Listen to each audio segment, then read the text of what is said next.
Hey guys!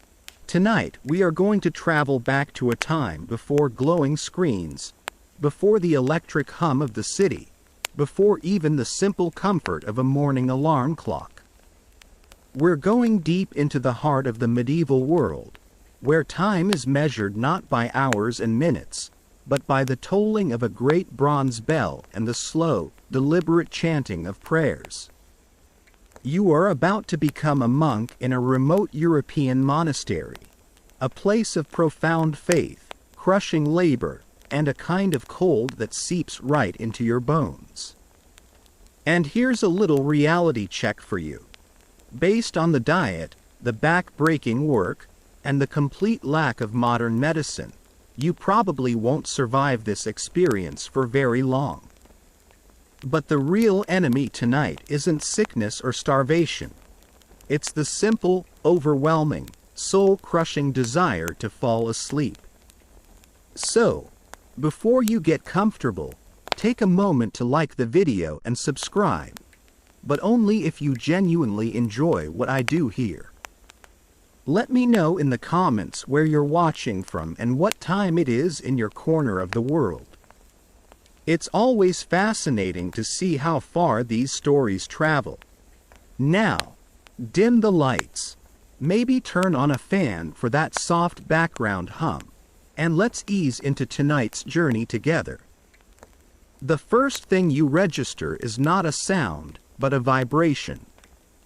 It's a low, resonant thrum that seems to rise from the stone floor itself, traveling up through your straw-stuffed mattress and into your very skeleton. Then comes the sound, the heavy, solemn toll of the bell. Dong, dong, dong. It isn't a gentle suggestion to wake. It is a command from God, delivered by a man with a rope, shaking you from the deepest part of your sleep. It is the middle of the night. Or at least, what your body screams is the middle of the night. There are no windows in the dormitory, so it could be dawn or midnight for all you know. It makes no difference. This is the hour of vigils, the longest, darkest, and most demanding of all the daily offices. It's 2 in the morning. You swing your legs over the side of the simple wooden cot, and your bare feet meet the stone floor. The cold is a physical blow, a shock that travels up your legs and settles deep in your chest. It steals your breath for a moment. All around you in the long, dark hall, you hear the rustle of bodies, the groans of men older than you, the soft coughs of men younger than you, all fighting the same battle. This is the sound of reluctant duty. No one speaks. Speech is forbidden here, and at this hour, what would you even say? Your bed, if you can call it that, is a thin sack filled with straw laid over hard wooden planks. It's less a comfort and more a slightly less hard version of the floor. You sometimes dream of feathers, of a soft pillow, but those are vanities, worldly attachments you are here to renounce. Still, as you pull the coarse, heavy wool of your habit over your head, the simple dream of a comfortable bed feels less like a vanity and more like a basic human need you can barely remember. The wool is stiff and smells faintly of damp stone, sheep, and old incense. It does little to stop the cold, but it is your uniform, the symbol of your devotion. You join the silent procession of dark, hooded figures shuffling out of the dormitory. There are perhaps 40 of you in this community, a silent brotherhood moving as one. You pass through the cloister, the covered walkway that frames the central garden garth. To your right, the arched openings are unglazed, gaping mouths that let in the raw, damp night air. A mist has settled in the garden, clinging to the herbs and the stone well at its center. The only light comes from a single sputtering torch held by the monk leading the way, its flickering flame throwing long, dancing shadows that make the familiar stone pillars look like monstrous, watching figures. Your world has been reduced to the shuffling feet of the brother in front of you and the small circle of wavering light on the path. The cold is relentless. It's not just a temperature.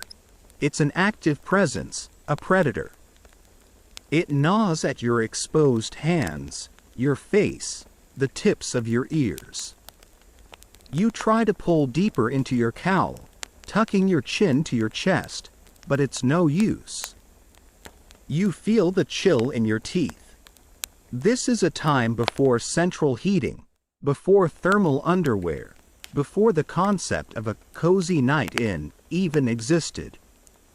The only warmth you will feel for the next several hours will be the faint heat generated by your own miserable body, a warmth that feels constantly under siege. Finally, you enter the chapel. It is cavernous and even colder than the cloister, the kind of deep, permanent cold that stone holds for centuries. The air is thick with the scent of beeswax, melting tallow, and the lingering sweetness of incense from the Vespers service hours ago. Your place is a simple wooden choir stall. You don't sit, not really. The seat is designed for a state of being that is neither sitting nor standing, a kind of supported lean that is meant to discourage comfort. And for the next 3 hours, this will be your world. The abbot takes his place, and the chanting begins. It starts with a low, monotonous drone, the sound of a single voice slicing through the immense silence. Domini, labia mea aperis. O Lord, open my lips, and my mouth shall declare thy praise. The words are Latin, a language you have learned by rote. You know their meaning, but in this pre-dawn haze of exhaustion, they often feel like pure sound, syllables you produce while the cognitive part of your brain desperately tries to reboot. One by one, the other monks join in, their voices weaving together into a single, continuous stream of Gregorian chant. The Psalms. You will chant dozens of them tonight, one after another, an unbroken river of sacred text. The sound fills the vast space, echoing off the high stone vaults and seeming to hang in the air long after the breath has left your lungs. In your more lucid moments, it is beautiful, a direct line to the divine. It is the work of angels, you are told. But tonight, it is a mountain you must climb with leaden feet. The first hour is a battle of wills. Your body, still craving the deep sleep from which it was stolen, fights back with a vengeance. Your eyelids feel as though they have tiny lead weights attached to them. You try to focus on the words, on the face of the brother across the chancel, on the single flickering candle on the altar. You press your thumbnails into your palms, a small, sharp pain to tether you to the present moment. You shift your weight from one foot to the other, a tiny rebellion against the enforced stillness. Then comes the second hour, and with it, a more insidious enemy, the gentle, rocking lull of the chant itself. The repetitive melodies, the familiar cadence of the Latin, the very beauty of the sound, it all conspires to become a perfect lullaby. Your mind begins to drift. You're not thinking, not worrying, just floating. Your head, which you were holding so rigidly upright, begins to nod. It starts as a subtle dip, a slight relaxation of the neck muscles.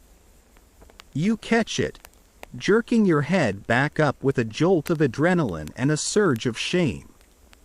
You glance around. Has anyone noticed? The abbot takes his place, and the chanting begins. It starts with a low, monotonous drone, the sound of a single voice slicing through the immense silence.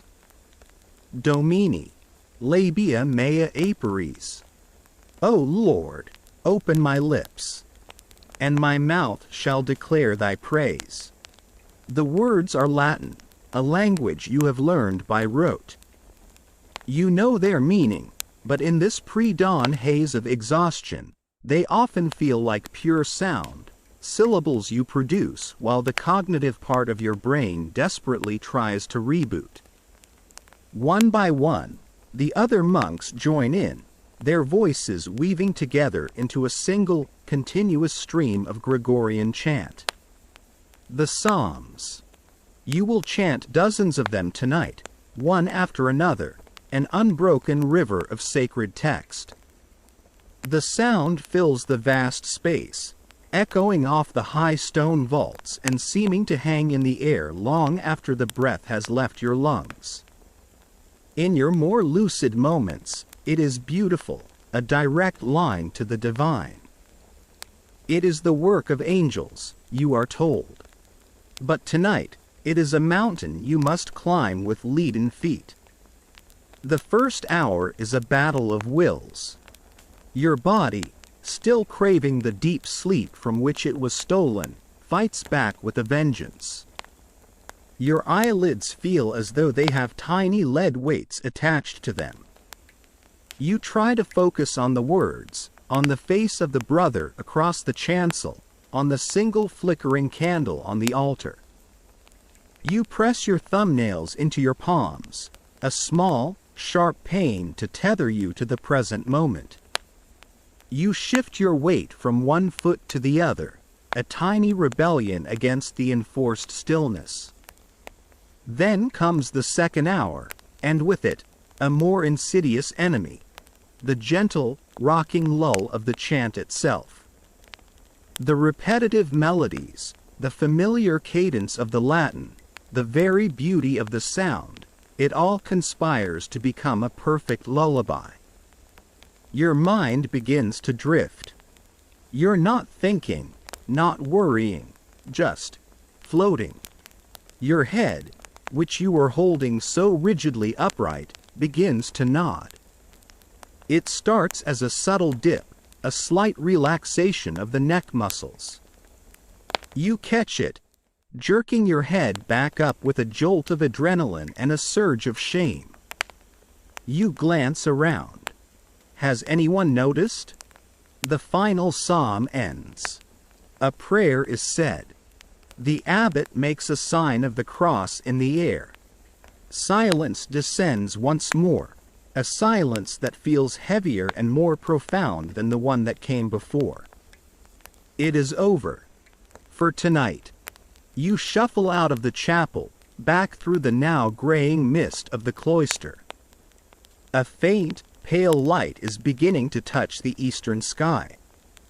The birds are beginning to sing. The world is waking up, just as you are finally allowed a brief return to your cold bed before the next bell calls you to lauds, the dawn prayer. As you lie down on the rustling straw, the exhaustion is so complete it feels like a physical illness.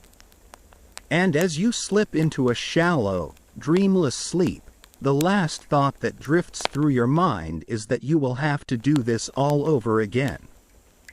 And again. And again. Unless, by some miracle, God provides a way. The days that follow your descent into that sleepless fog are all cast from the same mold.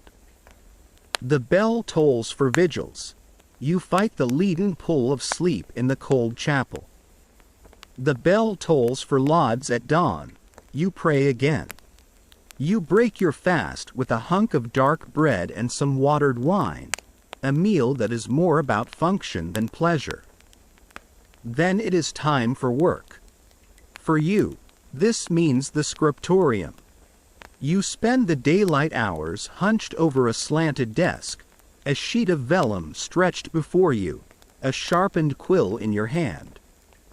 Your task is to copy, letter by painstaking letter, the words of the Church Fathers.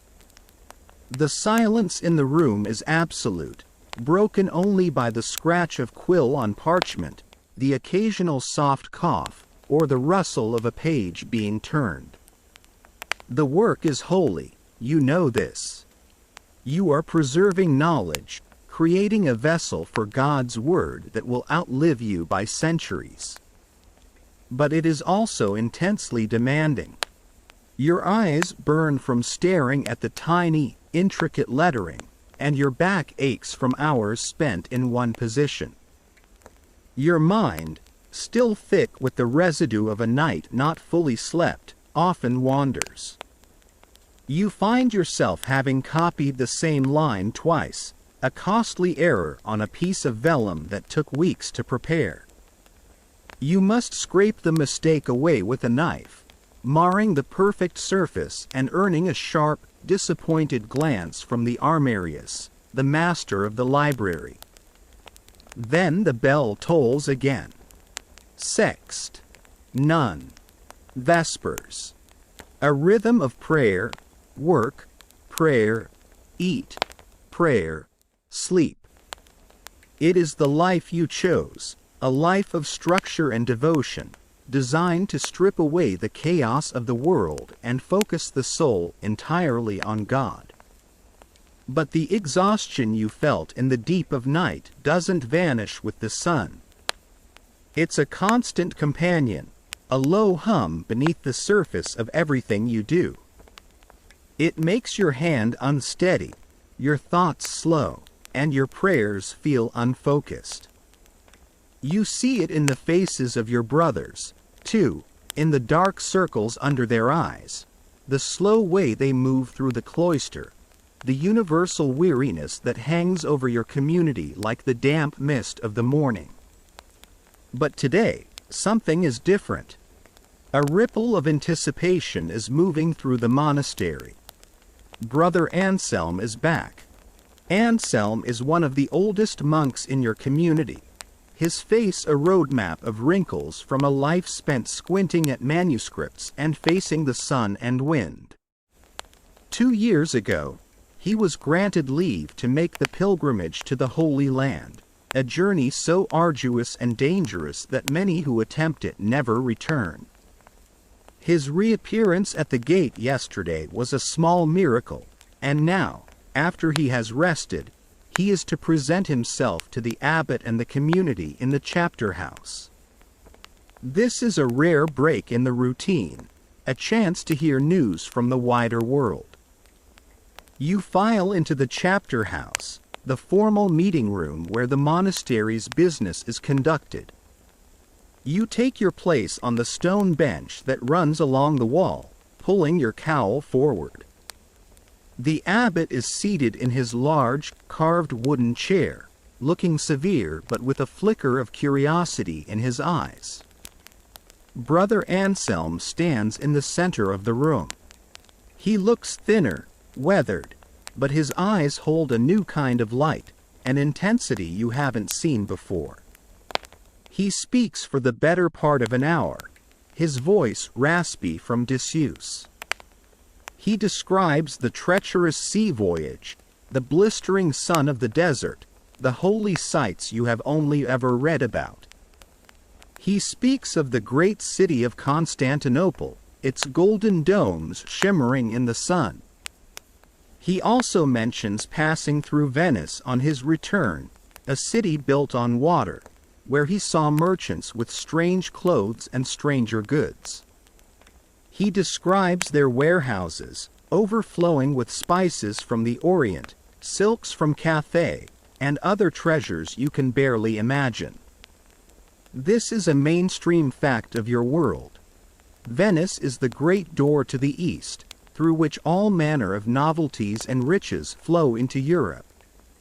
Finally, his story concludes. He bows his head to the abbot. "Father," he says, his voice dropping, "I have brought back a small curiosity. A gift for the community, which I hope you will accept." From the folds of his worn travel robe, he produces a small, soft leather pouch tied with a cord. It's unassuming, the size of a man's fist. He walks forward and places it gently on the table before the abbot. A murmur ripples through the assembled monks. What could it be? A relic? Holy soil? The abbot eyes the pouch with caution before slowly, deliberately, untying the knot. He parts the leather opening and tilts it. Out onto the dark wood of the table spill a few dozen small, dark, oval-shaped things. They are not seeds you recognize, nor any kind of nut or dried fruit from your part of the world. They are dark brown, almost black, with a pale line running down the middle. They look like scorched little beetles or strange, petrified droppings. They make a dry, rattling sound as they settle on the tabletop. A heavy silence fills the room. You lean forward, trying to get a better look. The abbot pokes one with a skeptical finger. It's rock hard. What is this, Brother Anselm? The abbot's voice is flat, devoid of emotion. They are called beans, Father, Anselm says. Though they are the seed of a fruit. Beans, the abbot repeats, unimpressed. He picks one up, holds it close to his eyes, then smells it. He makes no sign. Where do they come from? Asks the prior, a stern man named Boniface who is known for his rigid adherence to tradition. From the lands of the Saracens, Anselm says, and the mood in the room shifts instantly. Attention, a new layer of suspicion, descends. The Holy Land might be a place of pilgrimage, but it is also the land of the infidel, a source of conflict and heresy. Anselm seems to sense this. He raises a hand. I was given them by a fellow Christian, a Syrian monk I met near Jerusalem. But he told me the story of how they were discovered, a story that is told all across the East. He proceeds to tell a strange tale about a goat herder in the mountains of Abyssinia, a man named Chaldee. Chaldee noticed his goats would become frenzied and energetic, dancing through the night after eating the red berries of a particular shrub.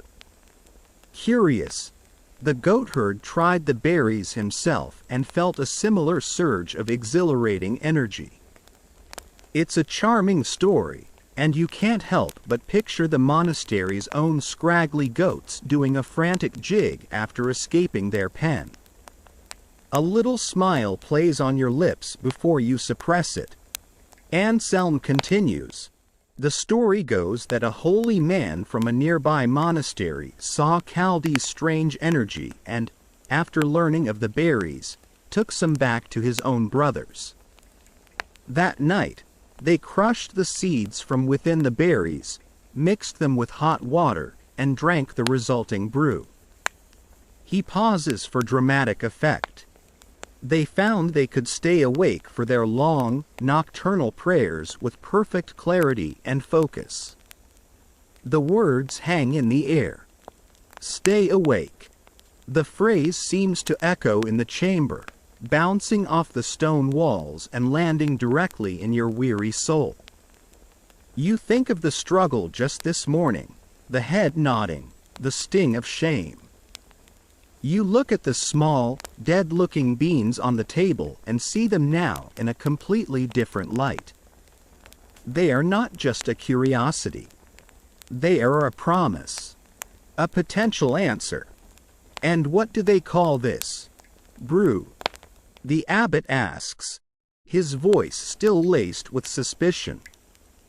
In the Arabic tongue, it is called kahwa, Anselm explains. The word traveled to the Ottoman lands, where they call it kahve. I believe in our tongue, it would be something like coffee. The foreign sounds of the words themselves seem to mark the substance as alien. You learn later that the original Arabic word kahwa may have once referred to a type of wine, which only adds another layer of theological complication to the whole affair.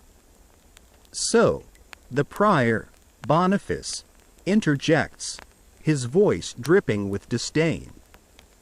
You have brought us a Saracen drink, discovered by a goat, which is used by their mystics to perform their false prayers. And you expect us to drink it?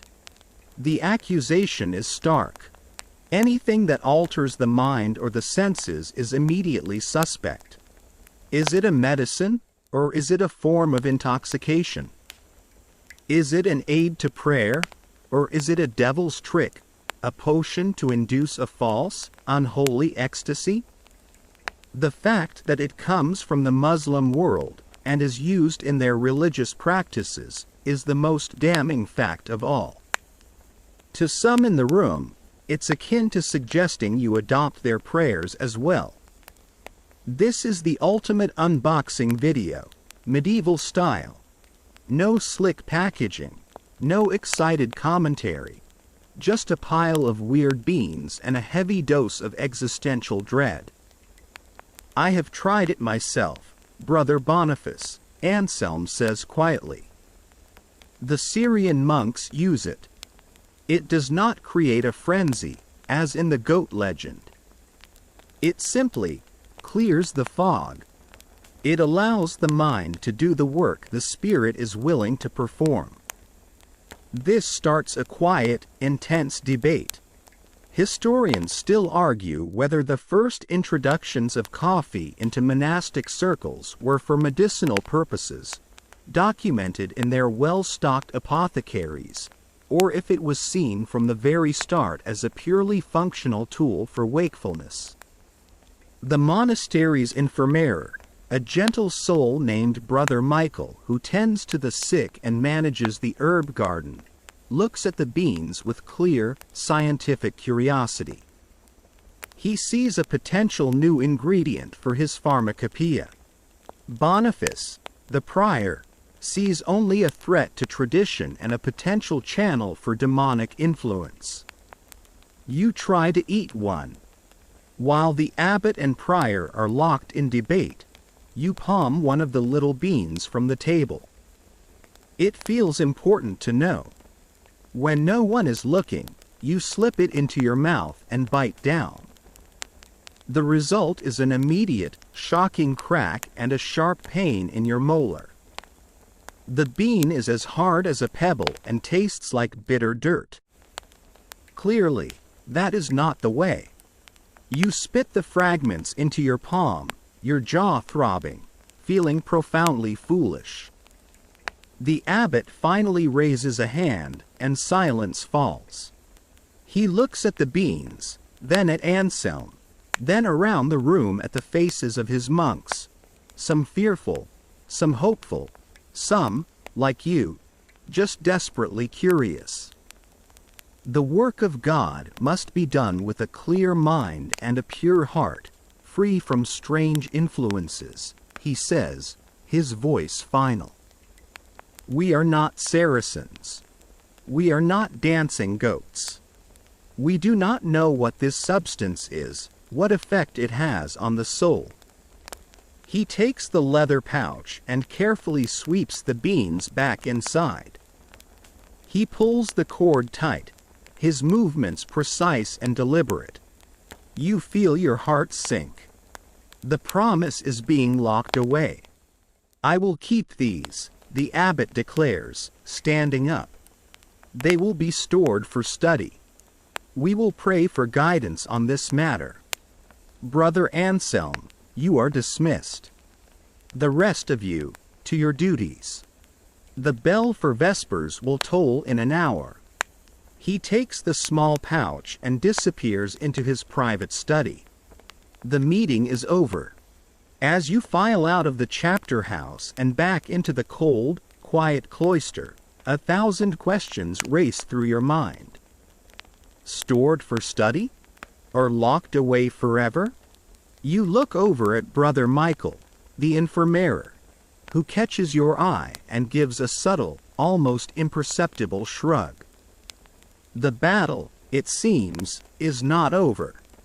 It has just begun. The strange, dark beings are now inside the walls of your world, a secret sleeping in a leather pouch, waiting for a verdict. And as you head back to the scriptorium, the ache in your back and the weariness in your soul have a new focus. The memory of a promise, a whisper from the east of a world without fog. The abbot may have locked the beans away, but he couldn't lock away the idea of them. The monastery, usually a place of serene, predictable rhythm, is now humming with a new, nervous energy. The story of Brother Anselm's discovery has spread through the community like a contagion. In the quiet of the cloister, between prayers, you see small clusters of monks speaking in low, urgent tones. The topic is always the same: the kahawa, the devil's brew, the miracle beans. Prior Boniface, a man who seems to find potential sin in a ray of sunshine, takes it upon himself to stamp out this burgeoning curiosity. During the next meeting in the chapter house, he delivers a thunderous lecture on the sin of curiositas. He speaks of Eve and the apple, of how the desire for forbidden knowledge is the serpent's favorite doorway into a pious soul. He doesn't mention the beans by name, but everyone knows what he is talking about. He paints a vivid picture of a soul tainted by a foreign substance, becoming agitated and restless, mistaking a nervous energy for spiritual vigor. He calls it a Saracen poison, designed to weaken the Christian spirit from within. You get the distinct impression Boniface believes a well-risen loaf of bread is a sign of demonic pride, so his reaction to a psychoactive bean from Yemen is, to put it mildly, predictable. His words are effective. You see the fear in the eyes of the younger novices. You see the older, more conservative monks nodding in grim agreement. The battle lines are being drawn. On one side is tradition, safety, and a deep-seated suspicion of anything that comes from beyond the familiar horizons of Christendom. On the other side is the memory of your own profound exhaustion and the tantalizing promise of relief. Your own curiosity, a feeling you now try to label as a desire for truth, rather than the sin Boniface described, pulls you towards the infirmary. This is Brother Michael's domain. It is one of the few places in the monastery where a fire is almost always lit, and the air smells not of incense and old stone, but of drying herbs, beeswax, and strange tinctures.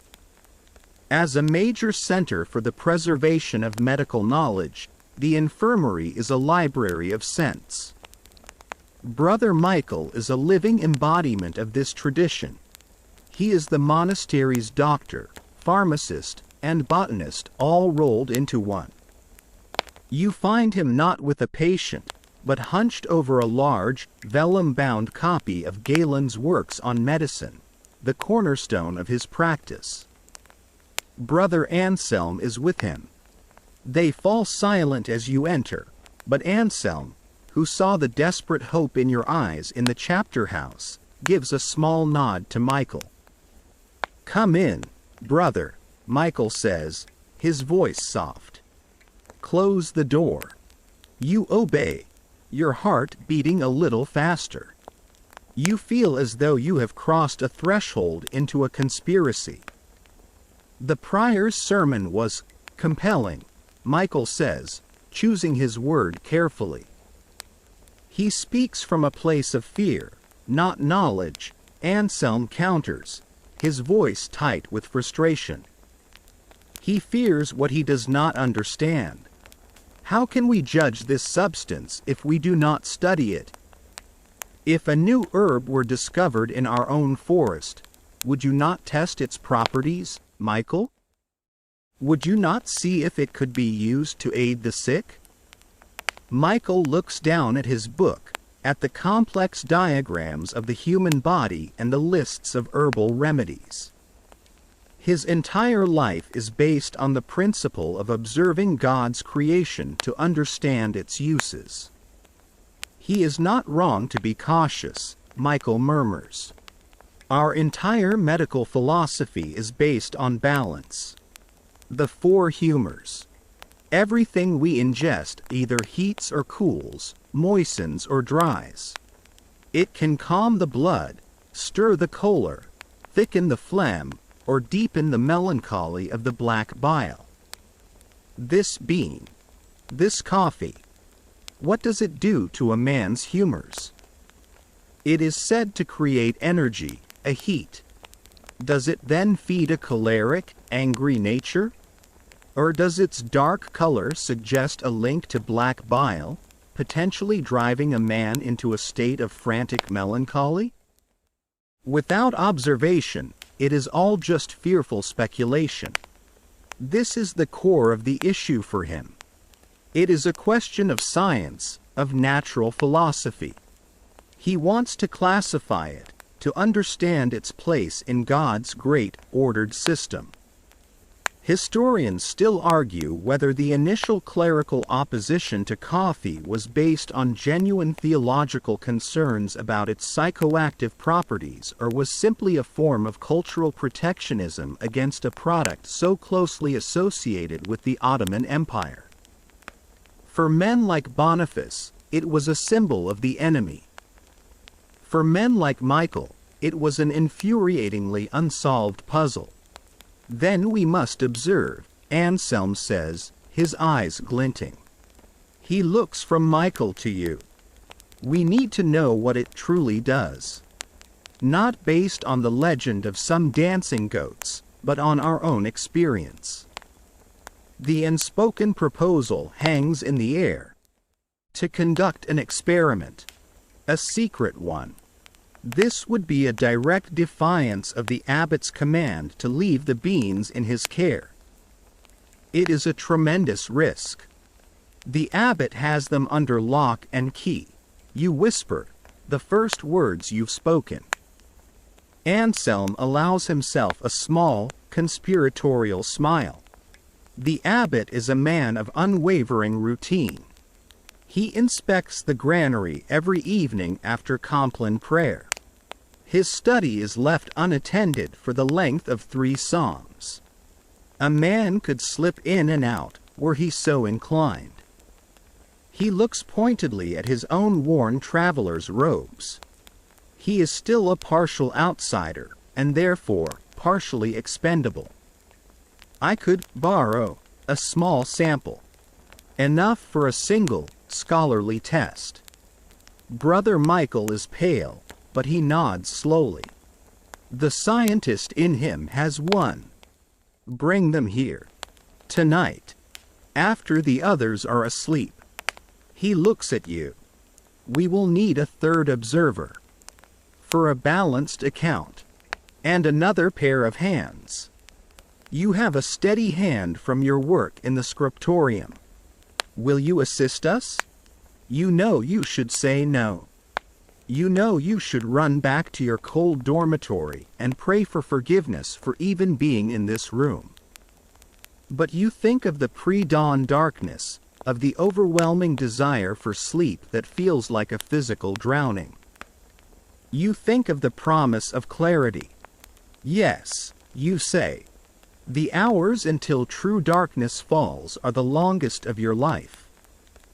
Every toll of the bell makes you jump.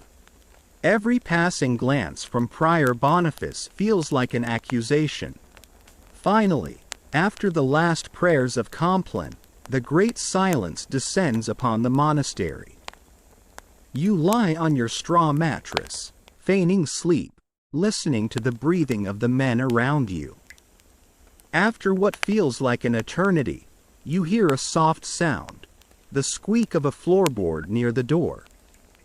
It is your signal. You slip out of the dormitory and glide through the familiar shadows of the cloister. The moon is a thin sliver, offering little light. When you reach the infirmary, the door is already ajar.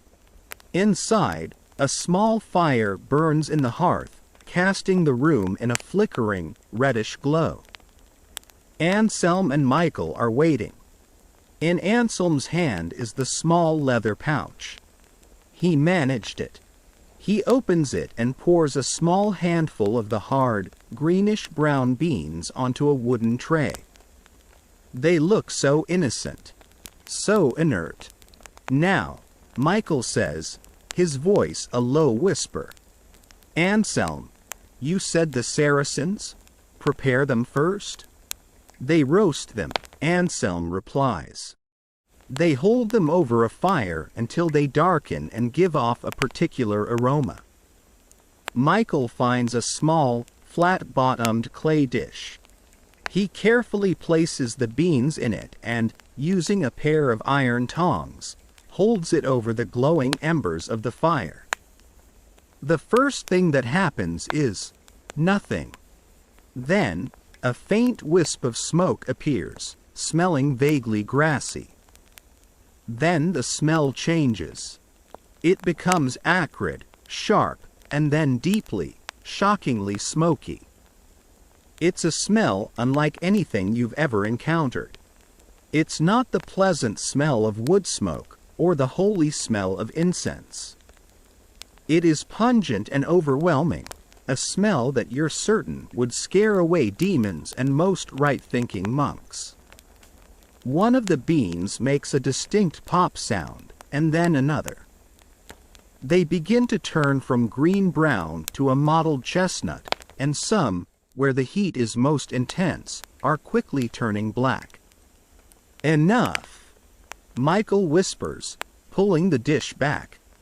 I think they are roasted. The next step is grinding. Michael produces a heavy stone mortar and pestle, one he usually uses for crushing hard roots and minerals for his remedies. He pours the now hot beans into the bowl. You have the youngest arms, brother, he says, handing you the heavy stone pestle. Pound them into a powder. The work is surprisingly difficult. The beans, even after heating, are tough and resistant. The initial impacts just send them skittering around the bowl. You have to trap them and crush them. The sound of the stone pestle crunching against the beans is shockingly loud in the silent monastery. Every thud and crack sounds like a betrayal. After several minutes of frantic, sweating work, you've reduced the beans to a coarse, gritty powder that looks like dark soil, with larger chunks still visible. It will have to do, Anselm says, glancing nervously toward the door. Michael takes the bowl and pours the crude grounds into a small pot of water that has been heating by the fire. He stirs it with a wooden spoon. The resulting liquid is a horrifying, murky brown, swirling with grit and smelling of smoke and bitterness. It looks less like a beverage and more like a punishment. You think to yourself that this must be what the worst, most desperate gas station coffee in the future tastes like, if it were first filtered through a dirty sock. The three of you look at the pot, then at each other. The moment of truth has arrived. Michael ladles a small amount of the unfiltered brew into 3 simple clay cups. It's steaming, and small bits of ground-up bean float on the surface like debris. A toast, Anselm whispers with a grim smile. To knowledge. You lift the cup. The warmth is pleasant in your cold hands, but the smell is still daunting. You look at your 2 co-conspirators, their faces illuminated by the firelight, a mixture of fear and determination in their eyes. You close your eyes and take a sip.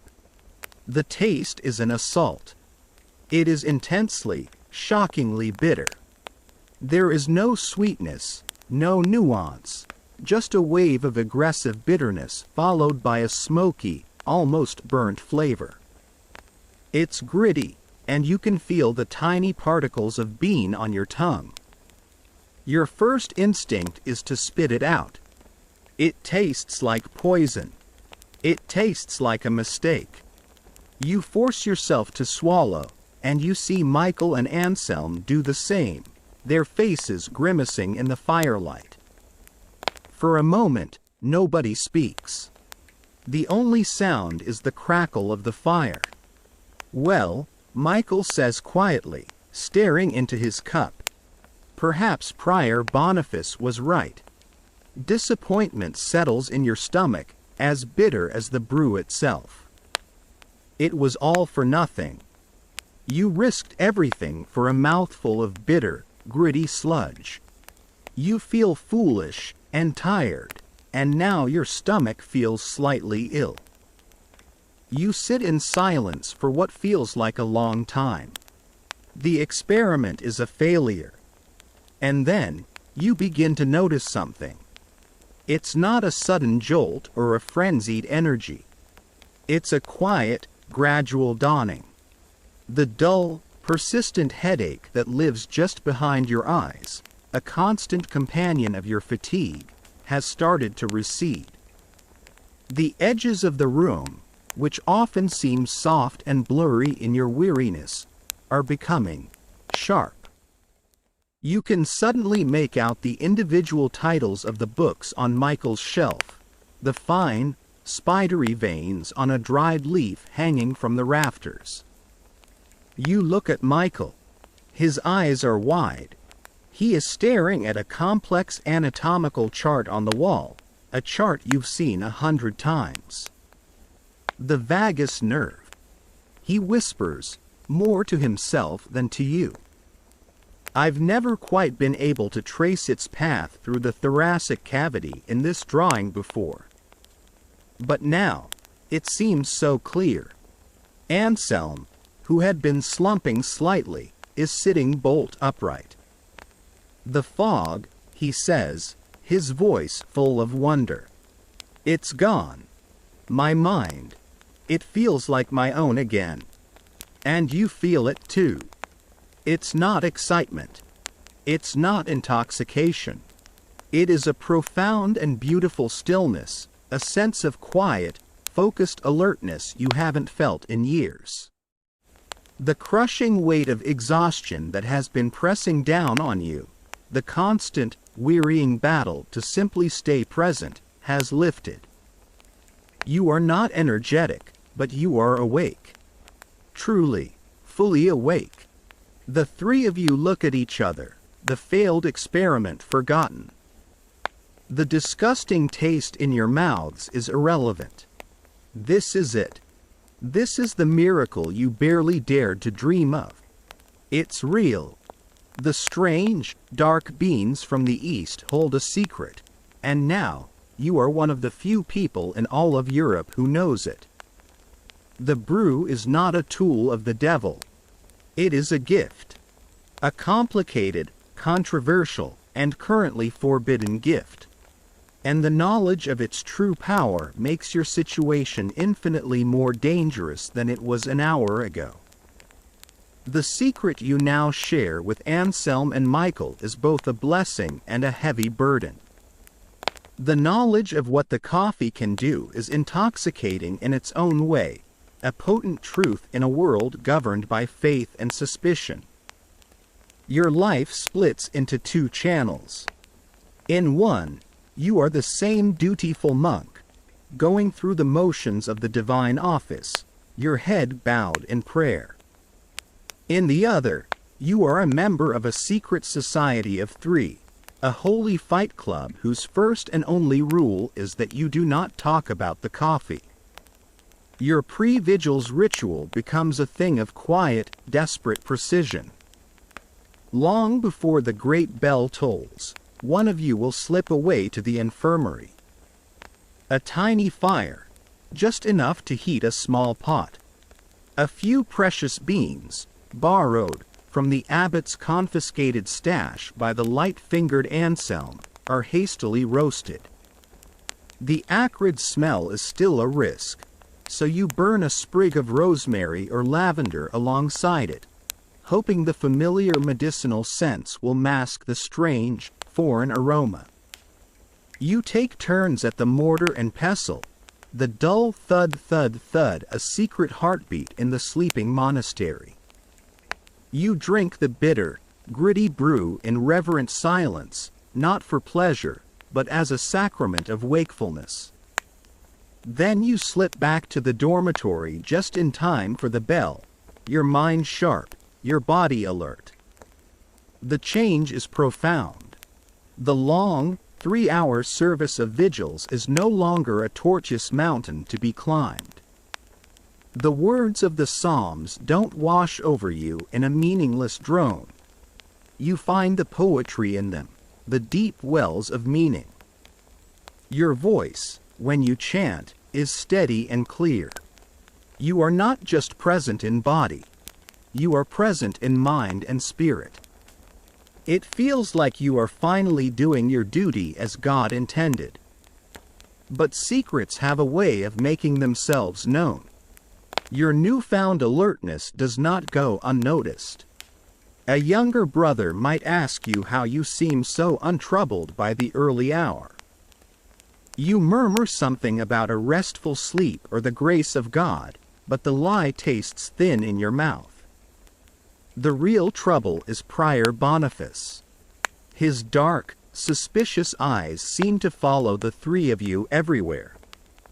He notices how you no longer sway during the readings, how Michael's notes in the margins of his medical texts have become sharper and more precise, how Anselm's stories of his travels are told with a new, unwavering clarity.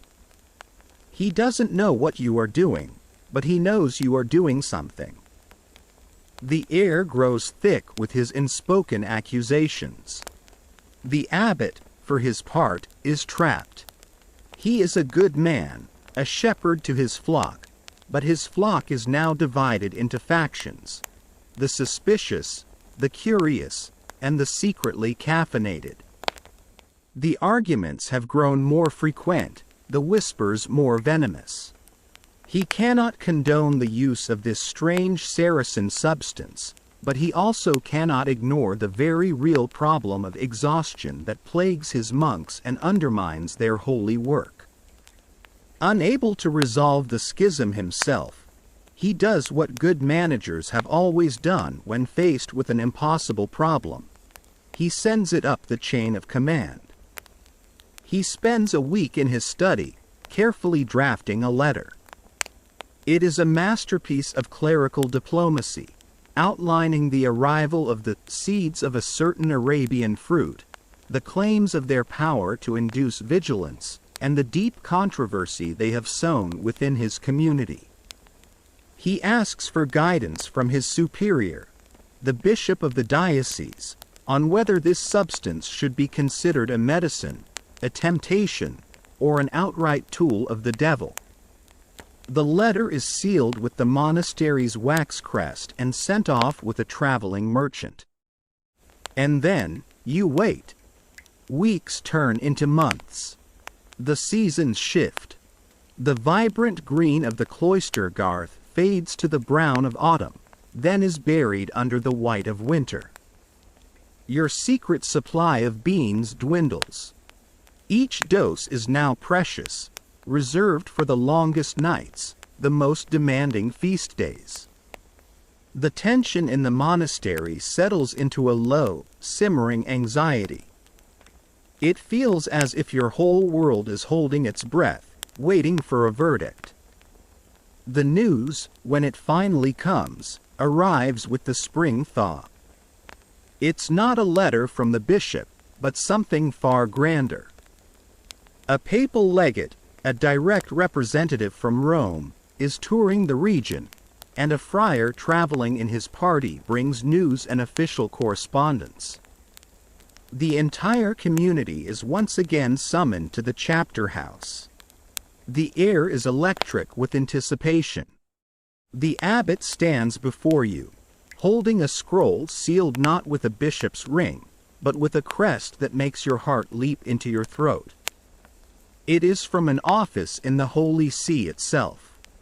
He breaks the seal and begins to read. The letter acknowledges that the question of coffee has become a point of contention not just in your remote monastery, but in cities and cloisters across Christendom. It seems your little drama was a microcosm of a much larger debate. The letter then recounts a story, a piece of news from Rome that has begun to spread like wildfire, a story that will change everything. And this is the story you hear, read aloud in the abbot's solemn voice. The advisors to the Holy Father himself, Pope Clement VIII, had been petitioning him to act. They were men much like your own Prior Boniface, fearful of innovation and deeply suspicious of the Muslim world. They brought the dark, roasted beans before the Pope, denouncing them as the bitter invention of Satan. They claimed that since Muslims were forbidden from drinking wine, the holy drink of the Eucharist, the devil had given them this black sludge in its place. It was the wine of Araby, an unholy sacrament, and it must be banned for all Christians. They were, you imagine, the type of people who in a later age would try to ban raucous music or scandalous books, seeing danger in every new pleasure. The Pope, a man known to history for his sharp mind and pragmatic diplomacy, listened to their dire warnings with patience. But instead of signing a decree of prohibition on their word alone, he did something unexpected. "Let me see this devil's drink," he is said to have declared. "Bring me a cup. If it is as vile as you say, it deserves to be banished. But we shall not condemn it without a trial." And so, a cup was prepared. You can picture the scene in the vaulted chambers of the Vatican. The steam rising from the cup, carrying an aroma that was now becoming familiar to you, but which must have seemed impossibly exotic and strange in that place. The Pope's advisors probably watched in horror, expecting him to recoil, to choke on the bitter brew. The Pope lifted the cup, inhaled its fragrance, and took a sip. He savored it for a moment, his eyes closed. A long, dramatic silence fell over the papal court. Finally, he lowered the cup and a smile spread across his face. He looked at his anxious, frowning cardinals and delivered a verdict for the ages. "Why, this devil's drink is so delicious," the Pope exclaimed, "that it would be a pity to let the infidels have exclusive use of it. We shall cheat the devil by baptizing it." And with that, he is said to have made the sign of the cross over the steaming cup, performing a sort of impromptu baptism and, in one brilliant, subversive moment, claiming the dark brew for the Christian world. Now, historians still argue whether the story of Pope Clement VIII baptizing coffee ever actually happened. There's no official papal bull or Vatican record confirming it. Many suspect it was a brilliant piece of marketing propaganda, a clever tale invented by early Venetian coffee merchants to overcome the exact kind of religious resistance that Prior Boniface represented. But true or not, the story worked. Its power was absolute. A collective gasp goes through your chapter house. You, Anselm, and Michael exchange a look of such profound, earth-shattering triumph that you feel light-headed. It is a vindication so complete, so total, that it feels like a direct intervention from God himself. You dare to glance at Prior Boniface. The man's face is a mask of thunderstruck fury. He looks like he's just been informed that Satan has been made an honorary archangel. He has been outmaneuvered, his primary argument of demonic, Saracen influence dismantled by the one authority he cannot possibly question, the Pope himself. The abbot finishes the letter. He rolls up the scroll, his movements slow and deliberate.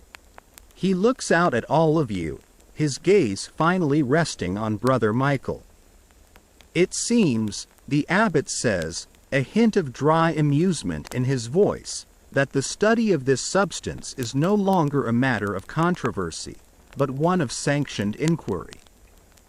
Brother Michael, given your expertise in the humors, you will oversee the official preparation and distribution of this baptized brew.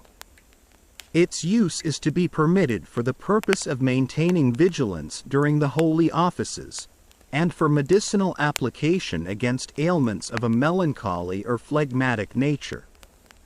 It is everything you could have hoped for. The door to the prison of exhaustion has been unlocked, and the key was turned by the Pope himself. That afternoon, the monastery's routine is broken by a new, revolutionary act. In the center of the kitchen, not hidden in the infirmary, Brother Michael sets up a large iron pan over the main fire. He pours in a large quantity of the green beans.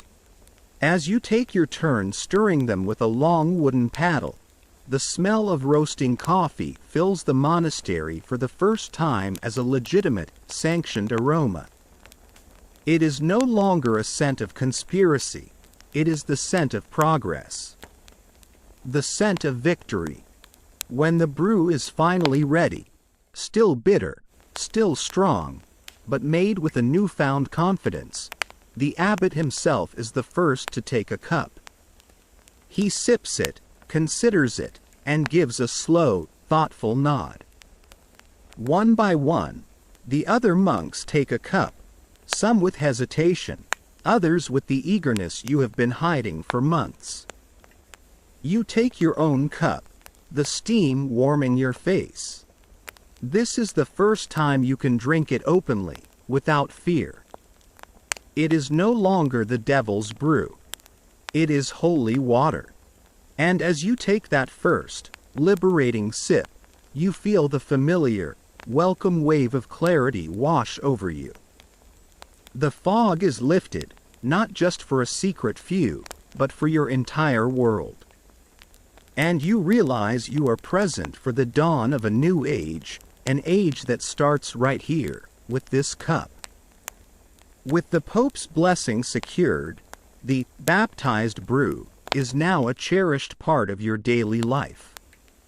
The great bell for vigils still tolls in the crushing darkness, but you and your brothers now face it not with dread, but with a cup of hot, bitter coffee in hand. The change in the monastery is palpable. The chanting in the chapel is more robust, the response is sharper.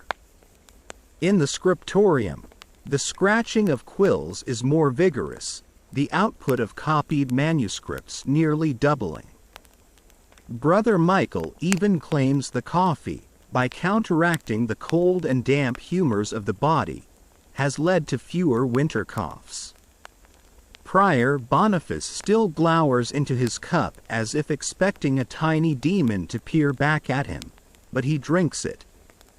The papal sanction has left him no room to protest, a fact that brings you a small, uncharitable flicker of satisfaction. But this new caffeinated paradise has a serpent of its own, and its name is logistics. The small pouch of beans Brother Anselm brought back is now alarmingly light.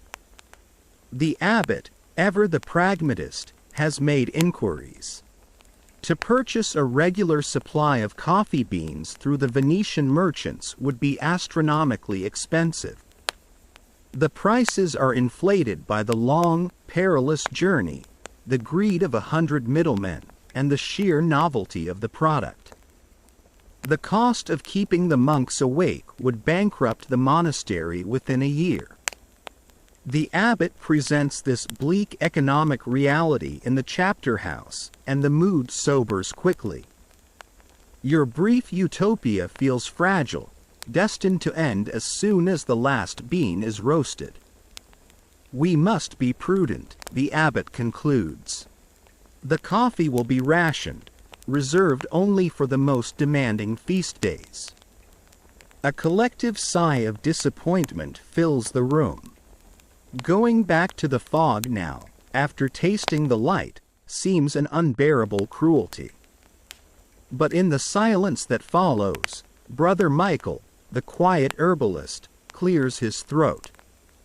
"Father Abbot," he says, his voice steady, "we are farmers. We are scholars of the earth. The rule of Saint Benedict demands that we live by the labor of our own hands. We do not buy our grain if we can grow it. We do not buy our wine if we can press it. Why should this be any different?" The implication is so audacious that it takes a moment to sink in. Prior Boniface lets out a short, sharp laugh of disbelief. "Brother Michael," Boniface scoffs, "in case you have failed to notice, we are in the heart of Europe, not the sun-scorched deserts of the Saracens. The ground is frozen for half the year. Are you suggesting we ask God to change the seasons for the sake of your favorite brew?" "No," Michael replies calmly, unfazed. "I am suggesting we use the intellect God gave us to change the environment we provide." And so, the next great project begins. The new obsession is not about theology, but horticulture. The first, most glaring problem is that every bean you have is dead. The process of roasting them to unlock their flavor also kills the life within. You cannot plant a roasted coffee bean any more than you can plant a piece of charcoal. You need raw, fertile, unroasted seeds. You need green coffee. This sparks another quest for Brother Anselm. He spends weeks drafting letters to contacts he made on his pilgrimage, sending them with trusted travelers. He writes to the Syrian monk, to a merchant's aide in Venice, to anyone who might have access to the source. It costs the monastery a small fortune, 3 illuminated psalters and a cask of your finest wine, to finally secure a small, precious sack. Not of roasted beans, but of the raw, green seeds, packed carefully and smelling of earth and grass. When the sack arrives, it is handled with more reverence than a holy relic. The beans are counted, inspected, and locked away in the infirmary. They are your future, the crown jewels of the monastery, only much smellier and far less sparkly. Now comes the challenge of cultivation. You cannot simply till a field and hope for the best. These seeds are from another world, a world of perpetual warmth and sun. To make them live here is to defy nature itself. Your monastery, like many, has a well-tended botanical garden, but historians still argue whether these extensive gardens were primarily for medicinal and culinary purposes, or if they also served as centers for pure botanical research and the acclimatization of exotic species out of scholarly curiosity. You are about to prove that, for you at least, it's both. Under Brother Michael's direction, a section of the south-facing wall of the infirmary is chosen. It gets the most sunlight and is protected from the harsh north winds. Here, you construct your laboratory. It's not a greenhouse as a future age would know it, a grand structure of glass and steel. It is a more humble, medieval invention. You build a long cold frame, a low structure with a timber frame and a sloped roof. But instead of glass, you use what you have. Vellum, the same treated animal skin you use for your manuscripts, scraped thin and oiled until it is translucent. It's not perfect, but it will trap the heat and let in the light. In a nearby sun-drenched alcove inside the infirmary, you set up pots for the most promising seeds, where they can be kept warm by the hearth fire at night. The preparation of the soil becomes a sacred art. You are Brother Michael's sole apprentice in this holy work. You spend days mixing different combinations of loam from the riverbank, sand, and nutrient-rich manure from the stables. Michael, blending science and tradition, also consults the monastery's computus, the complex astronomical calendar used to calculate feast days.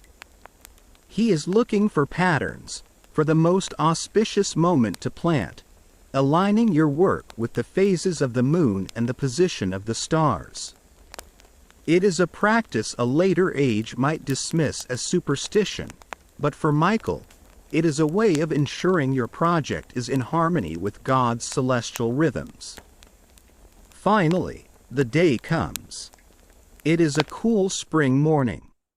Under Michael's watchful eye, you take the precious green seeds.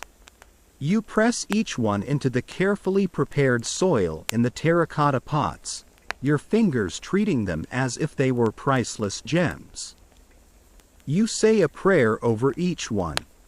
Then you water them, not with water from the common well, but with rainwater you have collected in a barrel, which Michael insists is purer and softer. Then begins the long, agonizing vigil. Every day, you tend to the pots. You are now less a monk and more an obsessive indoor plant parent, documenting your every action on a scroll of parchment. You note the temperature, the amount of water, the color of the soil. You devise a system to keep them warm, placing smooth, flat stones in the hearth until they are hot, then setting them beside the pots to radiate a gentle heat through the cool nights. You feel a strange, protective ownership of these little pots of dirt. You try to explain to a visiting peasant why he can't lean his shovel against your vellum cold frame, why the spindly, leafless bush you are tending is more important than his entire cabbage patch. He just stares at you, bewildered, and shuffles away. For weeks, nothing happens. You fight back a growing sense of despair. Prior Boniface walks by the cold frame daily, a smug, "I told you so" look on his face. You begin to fear he was right, that your ambition was folly. And then, one morning, you see it. In one of the pots in the sunniest part of the infirmary, the soil has been disturbed. Two tiny, glossy green leaves are pushing their way up into the light. They are the simplest of shapes, but to you, they are the most beautiful things you have ever seen. "Michael! Anselm!" you yell, forgetting the rule of silence in your excitement. The three of you gather around the tiny sprout, your heads bowed as if in prayer. It is a miracle. A tiny, living piece of Arabia, right here in your cold, damp corner of the world. Within a week, more shoots appear, both in the pots and in the slightly cooler cold frame outside. You now have a nursery. You have done it. You have defied your climate. The care you give them redoubles. You are a fierce guardian against any threat. You pick off tiny insects with painstaking care. You devise a screen of woven reeds to diffuse the harsh midday sun. You talk to them, a quiet monologue of encouragement as you water them each morning. The spindly shoots grow into small, leafy saplings. Their leaves are a deep, waxy green, a vibrant splash of life against the gray stone of the monastery. This is a turning point. Before, you were merely a consumer of coffee, a passive recipient of its gift. Now, you are a custodian of its very existence in this land. You are a producer. This is the true birth of the monastic coffee snob. It's not just about drinking it anymore. It's about understanding it, controlling it, nurturing it from a dead-looking seed into a living plant. It is a project that requires the very qualities your monastic life has trained into you: patience, meticulous attention to detail, and an unwavering faith in a future reward. As you stand in the infirmary at dusk, looking at the dozen or so healthy saplings thriving in their carefully controlled environment, you feel a profound sense of accomplishment. You are not just growing a plant, you are cultivating a future. A future where your monastery is not dependent on expensive, foreign trade, but is an ark, a self-sufficient paradise of wakefulness. The most valuable crop in the world is growing right here, under your care, within the cloistered walls of your home. Years pass. The world outside the monastery walls continues its slow, turbulent dance of politics and plagues, but within your cloister, a quiet, patient miracle has been unfolding.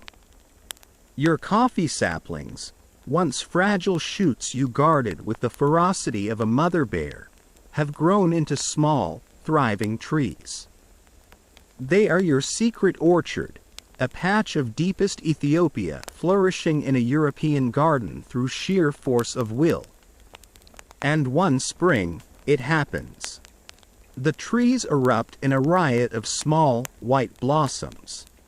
The scent is intoxicating, a perfume of jasmine and orange blossom that fills the infirmary garden, a scent so divine it feels like a blessing on your work. Then come the fruits. At first, they are small and green, but as the summer sun warms the vellum of your cold frames, they ripen into a deep, glossy red, clustered along the branches like bright jewels. They look like cherries or small, wild plums. This is it, your first harvest. The culmination of years of effort. The entire community turns out to watch as you, Michael, and Anselm carefully pick the ripe cherries, laying them gently in wide wicker baskets. There is a hushed, reverent atmosphere. Prior Boniface watches from a distance, arms crossed, unable to criticize a success so vibrant and tangible. The harvest is small, barely enough to fill 2 large baskets, but it is a start. It is yours. Now, a new set of problems confronts you. You know there is a bean inside this fruit, but how to get it out? Your first attempt is a complete disaster. Thinking of the annual grape harvest, you pour some of the cherries into a large wooden vat and, with robes hitched up, begin to stomp on them. The result is not juice, but a hideous, sticky, caffeinated foot mess. The delicate beans inside are crushed and bruised. The red pulp stains your feet and ankles, and the entire endeavor yields nothing but frustration and a sternly worded lecture from the abbot about wasting a precious resource. Back in the infirmary, Brother Michael, ever the scientist, decides on a more methodical approach. You divide the small harvest into 2 batches. For the first, you simply spread the whole, intact cherries on a large clay tray and leave them to dry in the sun. For the second, you painstakingly scrub the red pulp off each cherry by hand in buckets of water until you are left with the pale, parchment-covered bean, which you then lay out to dry separately. You have, without knowing it, stumbled upon the two ancient methods that will define coffee processing for centuries: the dry process and the wet process. You keep meticulous notes, of course. You observe how the dry processed beans take weeks to dry and seem to absorb some of the sweetness of the rotting fruit, while the wet processed beans dry faster and have a cleaner, more pristine appearance. After weeks of patient drying, you are finally left with a small but precious pile of your very own green coffee beans. The feeling is one of immense pride. You grew this. But as you look at the beans, you realize your work is only halfway done. You now have a consistent supply, however small, and this frees you to tackle the next stage of the process with the full force of your monastic obsession: the roast. Your old method, holding a clay dish over a fire until the beans turned black and smoky, now seems barbaric, an insult to the years of work that went into growing the crop. The resulting brew kept you awake, yes, but it was a foul-tasting medicine, a punishment you endured for the sake of vigilance. Surely, you can do better. Surely, a gift from God, nurtured in your own garden, can be made to taste less like a penance. Thus begins your descent into the art and science of roasting. Historians still argue whether the development of specific roasting profiles was an intentional search for better flavor, or an accidental byproduct of monks trying to create a consistent, repeatable process for what they still considered a medicinal dose. For you and Brother Michael, the two are inseparable. A more perfect process will yield a more perfect result, both medicinally and spiritually. You become the monastery's first true roast masters. Your laboratory is a small, fire-proofed alcove off the main kitchen. Your first experiments are simple variations on the old theme. You try different woods for the fire, noting how the smoke from apple wood imparts a different character than the smoke from oak. You learn that a bed of glowing coals provides a much more even and controllable heat than leaping flames. But the open pan is still flawed. The beans roast unevenly. Some are scorched black while others remain a pale, grassy tan. The breakthrough comes from the blacksmith's forge. After weeks of discussion and sketches drawn on scraps of parchment, you commission Brother Thomas, the blacksmith, to create a new device. He is skeptical, but your abbot, now fully invested in the coffee enterprise, approves the use of the iron. Thomas builds you a small iron box with a hinged door and a handle attached to a rod that passes through the box, allowing it to be turned slowly and continuously over a fire. It is, in essence, a rudimentary drum roaster. It's heavy, clunky, and looks like a medieval torture device, but you know it's the latest must-have kitchen gadget, and you can't wait to try it. The first time you use the rotating box is a revelation. You place a small handful of your precious, homegrown green beans inside, secure the latch, and begin to turn the crank. The process is slow, methodical. For the first few minutes, the only change is the smell, a grassy, vegetal scent that slowly transforms into something warmer, like baking bread. Then, the magic happens. You begin to hear a distinct sound from within the iron box. A soft pop, pop, crack. It's the sound of the bean releasing moisture, expanding. You and Michael look at each other, eyes wide with discovery. You have found a signpost, an audible marker in the invisible process. You keep turning. The smell changes again, becoming sweeter, more complex. A wisp of fragrant smoke escapes the seams of the box. You use the Lord's Prayer as your timer. At the count of 12 paternosters, you stop. You open the little iron door and pour the beans out onto a clay tray. They are beautiful. Not blackened, not mottled, but a uniform, perfect chestnut brown. They are glossy with their own oils and wonderfully fragrant. But the obsession doesn't stop there. If the roast is inconsistent, the grind is just as bad. The mortar and pestle pulverizes some beans into fine dust while leaving others as large chunks. This makes for a brew that is simultaneously weak and gritty. So, it's back to the blacksmith.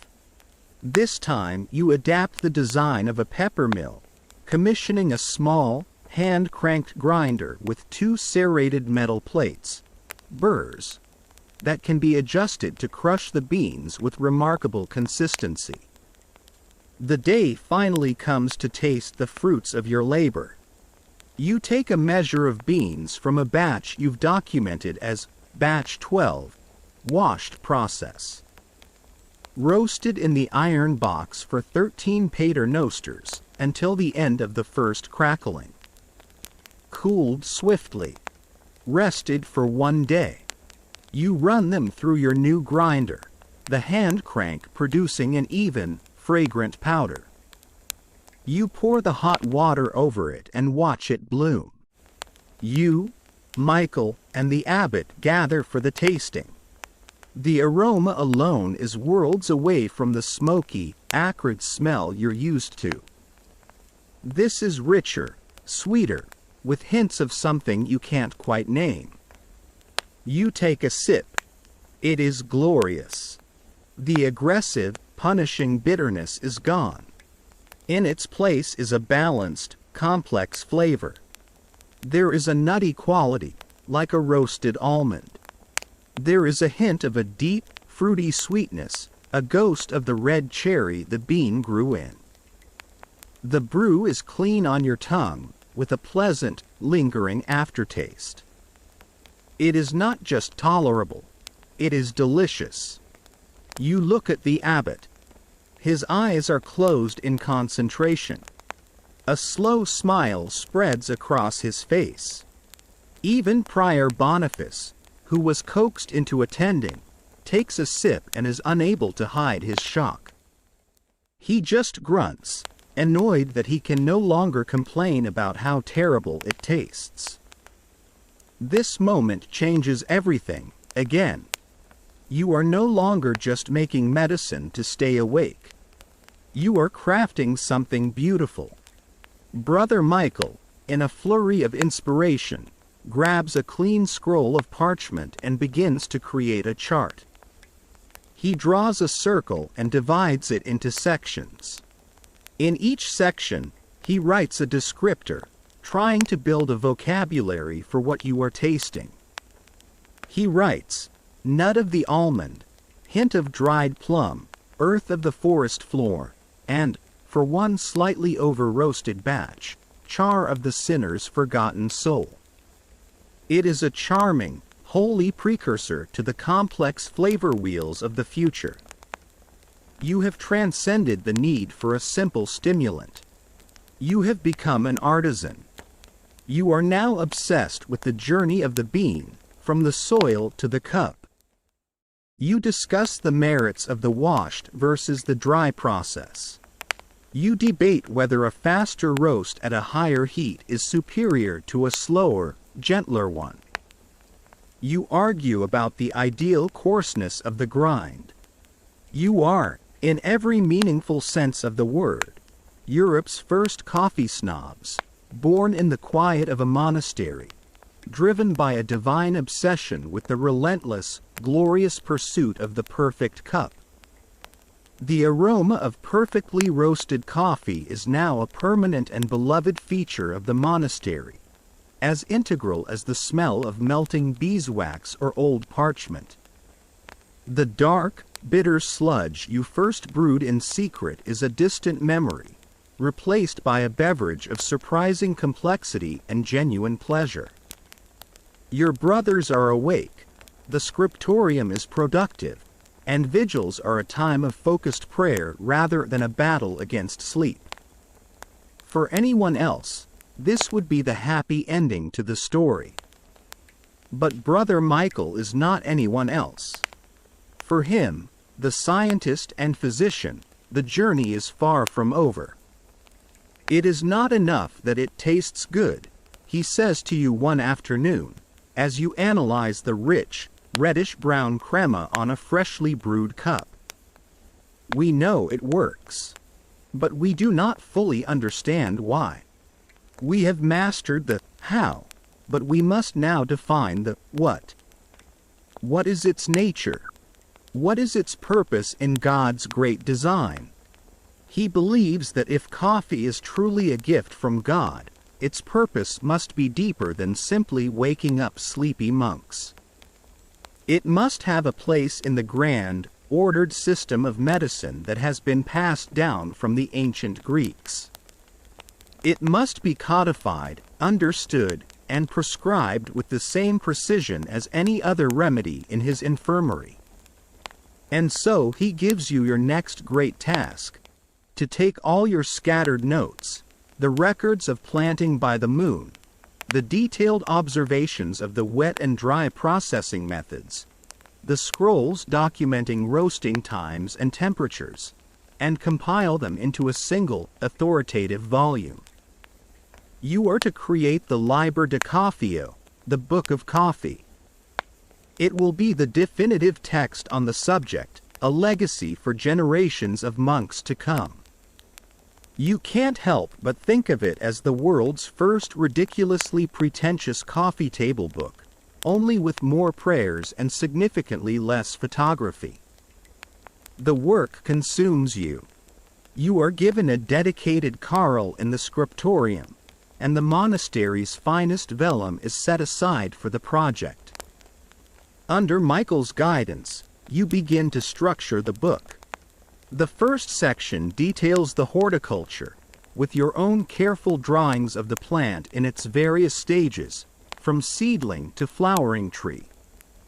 The next section documents the craft, the building of the rotating roaster, the design of the burr grinder, the subtle differences between a roast terminated at the first crack and one taken slightly beyond.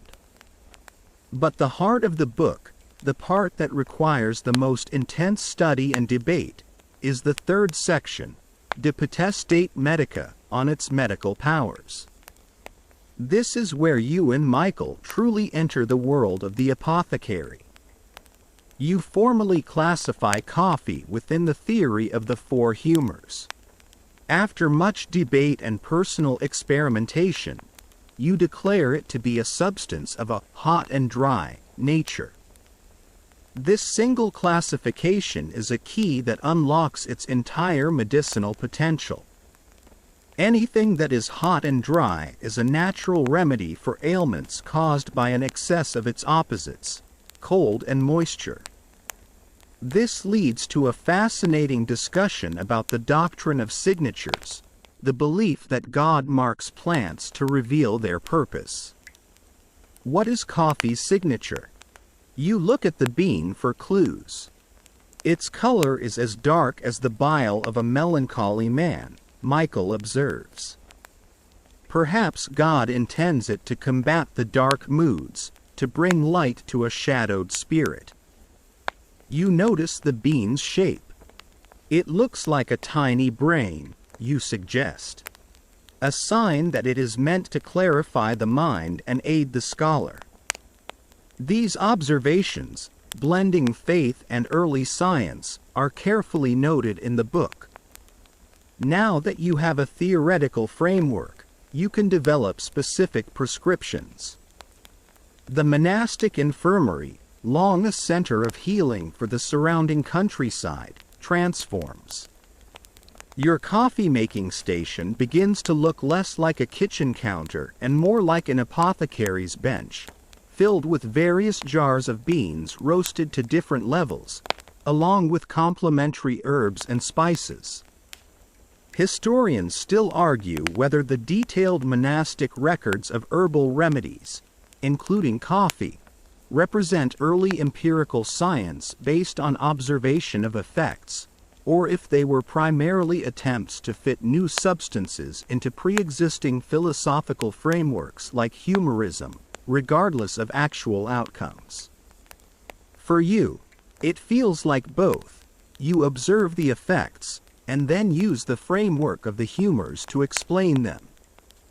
You become a new kind of physician, a barista apothecary. Your brothers no longer just grab a cup in the morning. They come to you for a consultation. A young novice, struggling to memorize his Latin declensions, comes to you complaining of a foggy mind. You diagnose him with a slight excess of the phlegmatic humor, a cold and moist condition that dampens the intellect. You prescribe him your scholar's blend, a medium roast, from wet processed beans for a cleaner taste, brewed for a precise duration to ensure clarity without overstimulating the passions. An elderly brother, who spends his days in the damp, chilly library binding books, confesses to you that he feels a deep, unshakable sadness as the winter approaches. This is a classic case of melancholy, an overabundance of cold, dry black bile. For him, you prepare a cordial of joy. You take a lighter, fruitier roast and brew it with a pinch of saffron and a shaving of cinnamon bark, both considered powerfully warming substances. You instruct him to sip it slowly by the fire while meditating on a joyful psalm. It's like a medieval personality quiz. Are you feeling sluggish, unmotivated, and a bit damp? You're a classic phlegmatic. Have a cup of our darkest roast. Are you creative but prone to gloominess? Total melancholic. Try our light roast with a hint of cardamom. The system is surprisingly effective. Your fame as a coffee physician even reaches its ultimate test, Prior Boniface. He suffers from terrible tension headaches, which you privately suspect are caused by the sheer effort of maintaining a state of constant disapproval. One day, the pain is so bad that the abbot himself orders Boniface to the infirmary for a consultation. He arrives at your station, his face a perfect mask of resentment and agony.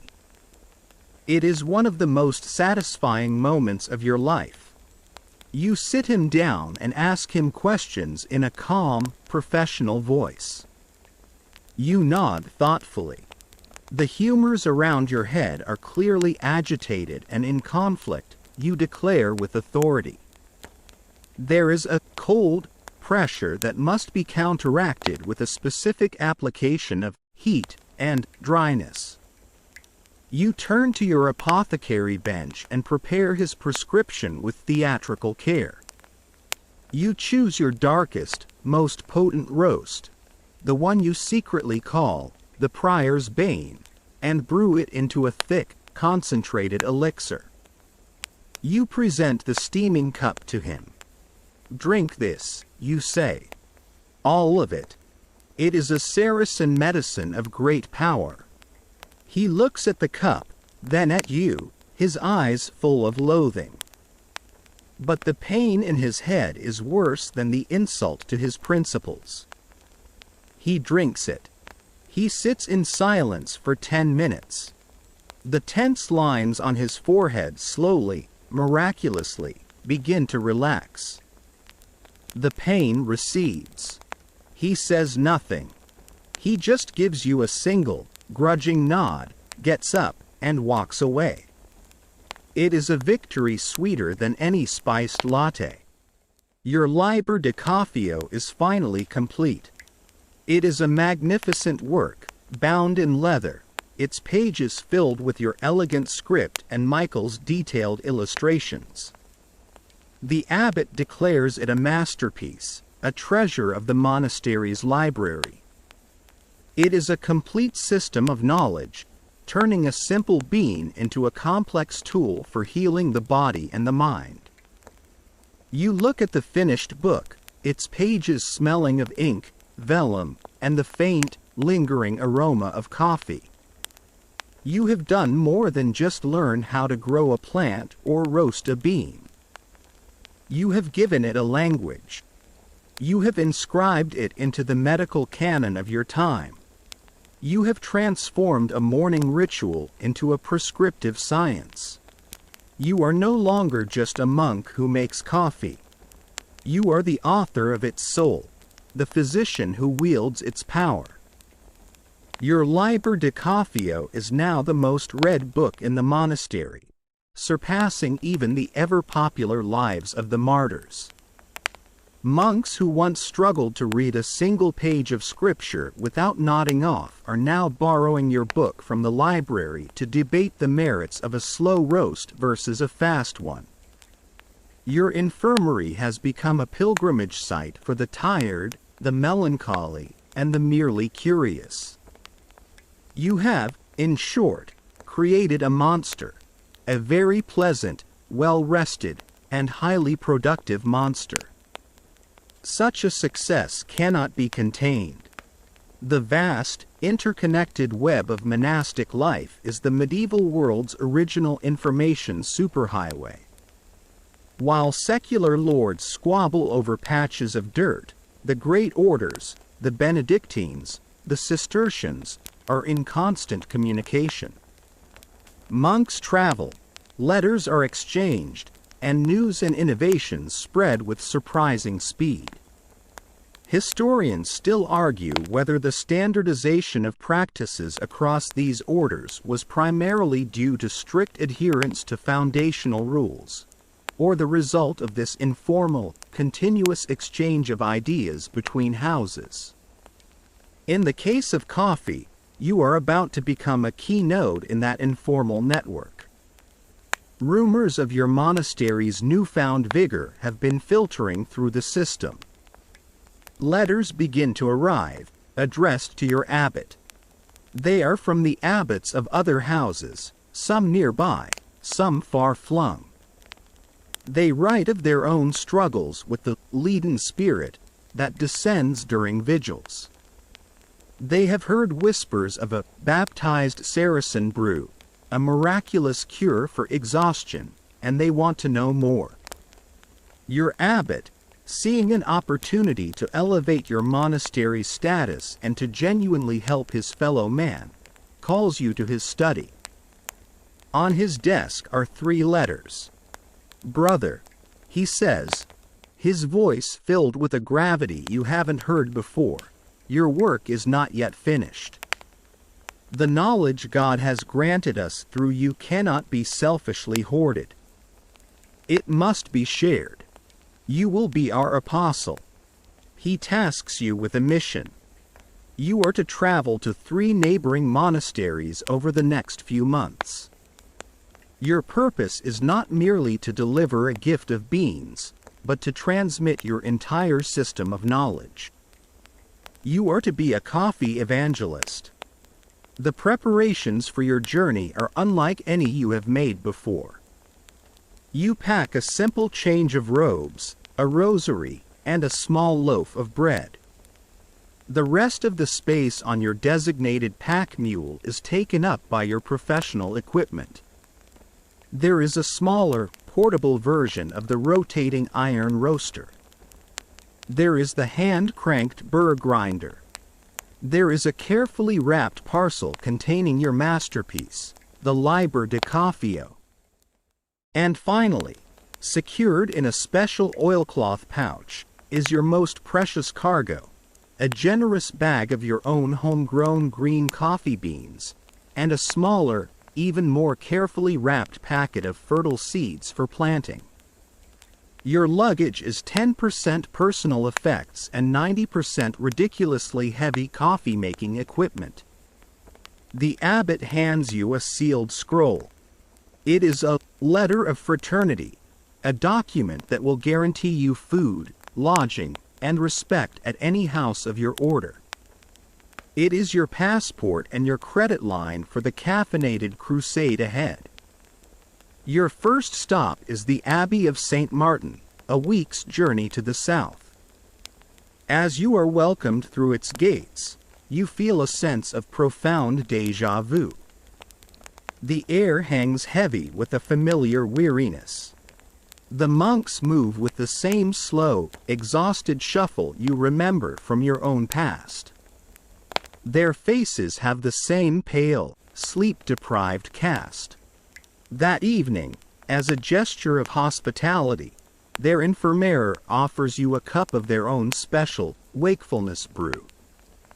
It is a ghastly concoction of boiled nettles and mint that tastes like hot grass clippings and despair. You drink it with a polite smile, the taste reminding you just how far your own community has come. The next day, you are granted an audience with the abbot and the senior monks. They are skeptical. They look at your strange iron box and your bag of weirdly pale beans with deep suspicion. You realize you can't just explain it, you have to perform it. It's the ultimate sales pitch, and the salvation of tired monks everywhere is on the line. Reverend Father, you begin. You do not have a problem of faith. You have a problem of humors. Your monks are plagued by an excess of cold and dampness, which naturally invites the spirit of slumber.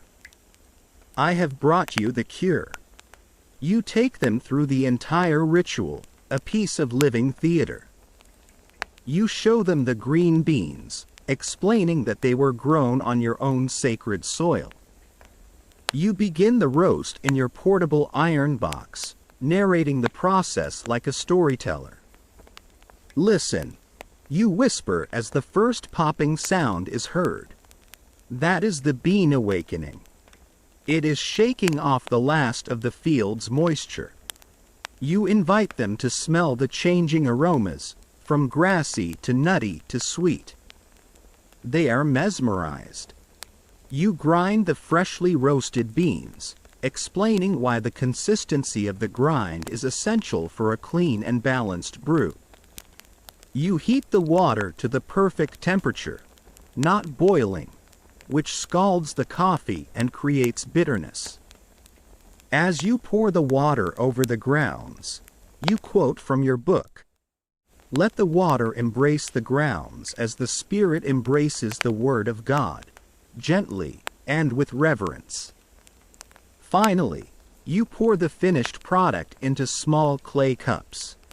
The aroma alone, so rich and complex, is enough to win them over. The abbot takes a hesitant sip. His eyes widen. He takes another, longer drink. A slow smile spreads across his face. He passes the cup to his prior, who tastes it and lets out an involuntary sigh of pleasure. Within minutes, the entire room is converted. They don't just want your coffee, they want your knowledge. You spend the next week at the Abbey of St. Martin as a revered teacher. You work with their blacksmith to build a larger roaster modeled on your own. You teach their infirmarier how to listen for the first crack, and how to diagnose a phlegmatic humor. You leave them with half your bag of green beans and a precious dozen fertile seeds, along with strict instructions on their cultivation copied directly from your book. As you depart, the abbot thanks you with tears in his eyes. You have not just given them a new drink, you have given them a new hope. Your journey continues. At each monastery, the story repeats, though you refine your presentation each time. You learn how to read a room, how to win over the skeptics, how to present the coffee not as a foreign novelty, but as the logical, God-given solution to a problem they all share. You are spreading the gospel of good coffee, one abbey at a time. You realize that you are doing more than just teaching a skill. You are instilling a philosophy. You are teaching them to value patience, precision, and process.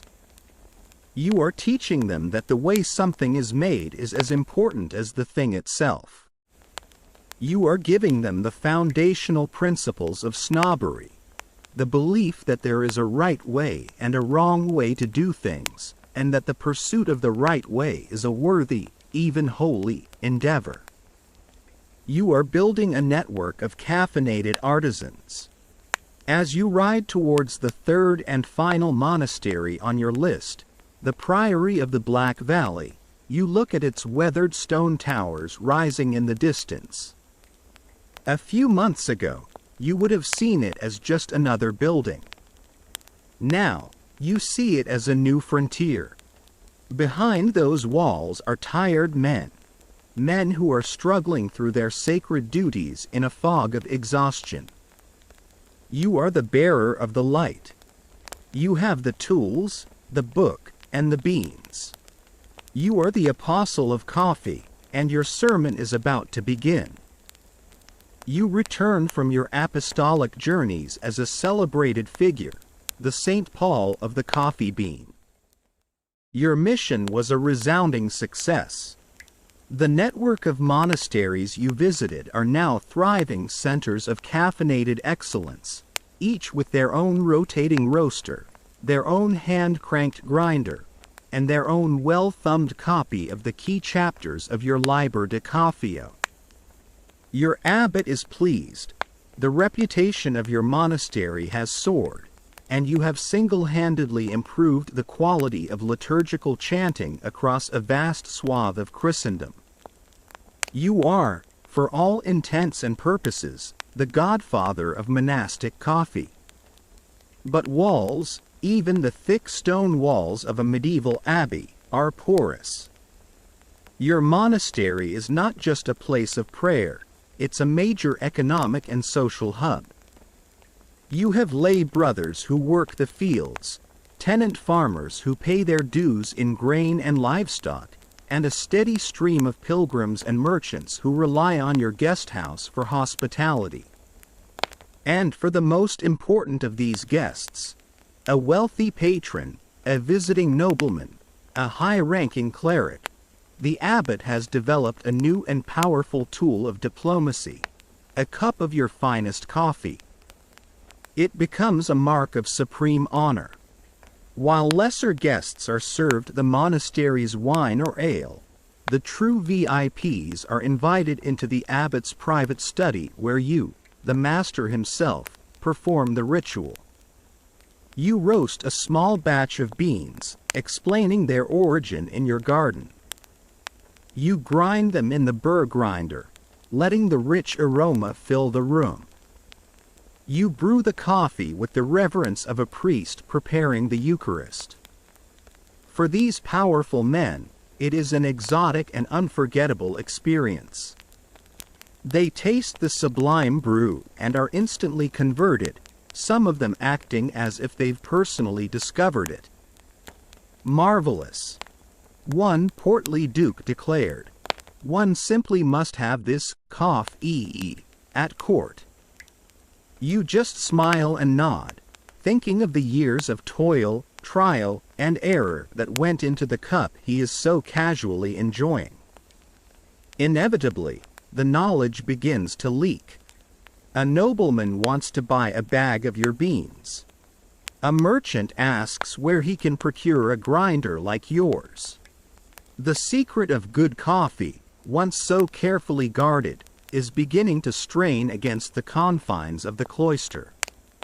The demand is created by the very exclusivity you've cultivated. The tipping point arrives in the form of a young man named Philippe. He is the son of a wealthy wool merchant from the nearby city, a frequent and welcome guest whose family has been a patron of your monastery for generations. Philippe is sharp, ambitious, and possessed of a restless, modern curiosity. He is fascinated by your coffee ritual, but he sees more than just a delicious drink or a medical tonic. He sees a system. He sees an opportunity. He begins to seek you out, ostensibly to discuss the writings of Boethius or the principles of manuscript illumination, but the conversation always turns to coffee. He asks about the soil, the roasting times, the fineness of the grind. He is not just a curious consumer. He wants to understand the process from the ground up. One day, he makes a bold request. He asks you to teach him. Not just how to drink it, brother, he says, his eyes alight with enthusiasm. Teach me everything. The way you do it. The monastic way. Your first instinct is to refuse. This knowledge is sacred, a hard-won treasure of your order. It is for the glory of God and the wakefulness of his servants, not for the amusement or profit of city merchants. But Philippe is persistent, and he makes his case to the abbot. The abbot, ever pragmatic, sees the wisdom in the request. He sees a chance to extend the monastery's influence, to create another stream of income by selling your beans, and perhaps to guide the inevitable spread of coffee in a direction that aligns with monastic values. He gives his blessing. Philippe is to be your first and only secular apprentice. You are a reluctant teacher, but Philippe is a brilliant student. You put him through a rigorous course of study. He is not allowed to touch the roaster for a month. First, he must learn respect for the bean. He works with you in the garden, tending the trees, learning to identify the perfectly ripe cherry. He reads your Liber de Coffeo, memorizing the principles of humoral theory. You instill in him the core values you have discovered, that coffee is not to be chugged, but contemplated, that its preparation is a ritual of precision, not a chore. When he finally earns the right to operate the machinery, he shows a natural talent. He has a gift for it, a feel for the rhythm of the roast, an understanding of the balance of flavors. You must admit to yourself, impressed. You have essentially given him the starter kit for the world's first artisanal coffee franchise. After months of training, Philippe comes to you with his grand vision. Brother, he says, in the city, men of business and learning have only one place to meet, the tavern. They conduct their affairs over ale and wine. Their minds are clouded by drink, their conversations loud and often foolish. What if there was another option? He paints a picture of a new kind of public house. A place where men can gather to talk, to read, to conduct business in an atmosphere of sober, intellectual clarity. A place fueled not by alcohol, but by the magnificent, mind-sharpening brew you have taught him to create. He tells you of a concept he's heard of from Venetian traders. Places they call penny universities, where for the price of a cup, a man can engage in conversation with the brightest minds of the city. Historians still argue about the primary driver of the coffeehouse phenomenon. Was it the appeal of the novel, stimulating beverage itself, or the demand for a new kind of public social space? Listening to Philippe, you are convinced it is both. The drink creates the demand for the space. His vision is compelling. With the abbot's approval, you agree to help him. You become his primary supplier, selling him a steady supply of your monastery's beans, at a handsome price, of course. You provide him with the designs for a larger roaster and grinder. You even advise him on the layout of his establishment, suggesting he follow the monastic principles of order, cleanliness, and quiet dignity. 6 months later, the scholar's cup opens on a bustling square in the city. It is unlike any other establishment. There are no drunken singers, no bar fights, no sticky floors. The room is quiet, filled with the rich aroma of roasting coffee. Small wooden tables are occupied by men in quiet conversation. Merchants examining ledgers, students from the university debating philosophy, lawyers drafting contracts. It is a place of business and intellect. Tellingly, it is also a place exclusively for men. The idea of women participating in this kind of public commercial discourse is still a scandalous, foreign concept. The local tavern owners, seeing their daytime business dwindle, are probably already plotting to burn the place down. You visit one afternoon, your face hidden in the deep cowl of your habit, and take a seat in the corner. You watch as Philippe, now a confident proprietor, performs the ritual for his customers. He roasts the beans in a large iron drum. He grinds them to order. He brews the coffee with the same focused reverence you taught him. The meticulous, sacred rituals you developed in the desperate, sleepy darkness of the cloister are now on public display, a form of commercial theater. A waiter brings you a cup. You take a sip. It is excellent, almost as good as your own. You look around the room at the animated faces, the intense conversations, the flurry of sober activity. This entire scene, this vibrant hub of urban life, was born from a monk's simple, desperate need to stay awake for his prayers. Your life's work, which you thought was destined to remain a secret of the monastic orders, has escaped the walls. It has found new disciples, a new purpose. It is fueling not just the prayers of monks, but the commerce and conversation of the burgeoning modern world. The secret is out, for good, and you, a humble monk, are the unwitting architect of a social revolution. The years settle upon you like a soft, comfortable cloak. Your hair is now the color of winter snow, and your hands, gnarled from decades of gardening and writing, are marked with the brown spots of old age. You walk with a stoop, leaning on a sturdy staff of ash wood. You have passed on the duties of roastmaster and apothecary to a younger brother, a bright-eyed monk who treats the liber de coffeo with the reverence it deserves. Your life has found a quiet rhythm. Your days are spent mostly in the infirmary garden, sitting on a stone bench under the shade of the very first coffee tree you planted, a tree that is now as old and weathered as you are. Your network of coffee monasteries has flourished beyond your wildest dreams. Your book has been copied and sent to abbeys as far away as the German forests and the misty shores of England. Your monastery is famous, its name synonymous with the finest coffee in Christendom. The world you live in is a better, more alert place because of you. Your work is done. One warm afternoon, as you sit on your bench, a cup of perfectly brewed coffee steaming gently in your hands, the world begins to soften at the edges.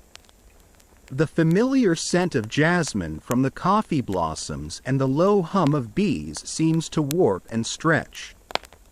The light shifts. You are not alarmed. You are old, and the veil between worlds has grown thin.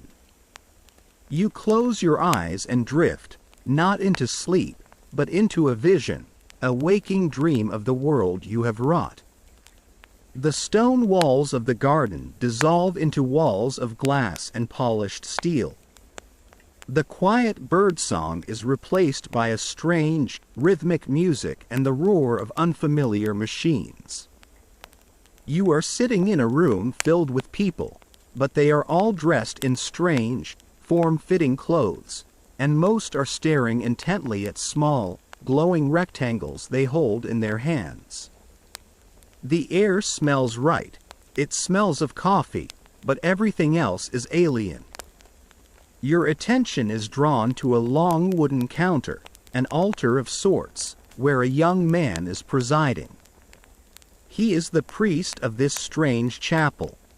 He has drawings on his arms and rings of metal in his ears and eyebrows. He is, you decide, a member of some bizarre new holy order you've never heard of. A young woman approaches him, and their conversation drifts over to you, a ghostly echo across time. "What are you recommending for a pour-over today?" she asks. "The new single Origin from Yurgachev is really popping," the priest replies. "It's a natural process, so you get these intense blueberry and stone fruit notes with a really clean, floral finish." You almost drop your spectral cup. The words are different, but the meaning is identical. Single origin.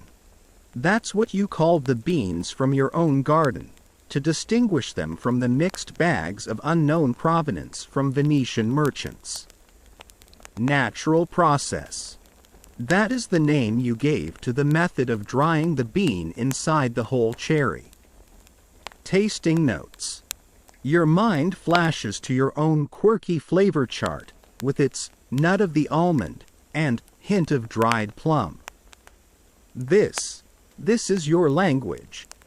It is your system, evolved and elaborated over centuries, spoken now by a girl with bright blue hair and a young man who looks like a friendly Viking. You watch, mesmerized, as the priest performs his ritual. He places a strange glass vessel on a small, flat square that glows with numbers. A scale. He measures the beans with a precision that would make Brother Michael weep with joy. He grinds them in a machine that hums with power, filling the air with a perfect, uniform fragrance. He then pours hot water from a kettle with a long, thin spout, his movements slow and deliberate, tracing circles over the grounds. He is watching another glowing square. A timer. The whole process is a beautiful, secular liturgy.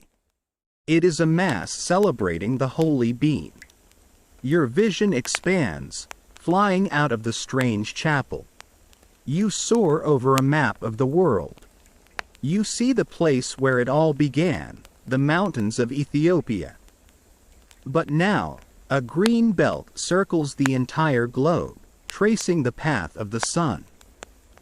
You see the names: Colombia, Brazil, Java, Vietnam. Your single, secret garden has become a worldwide empire. Your children have covered the earth. The vision darkens for a moment, and you see a horrifying image of a small, furry creature in a cage being fed coffee cherries, and you learn of a brew called Kopi Luwak. You shudder.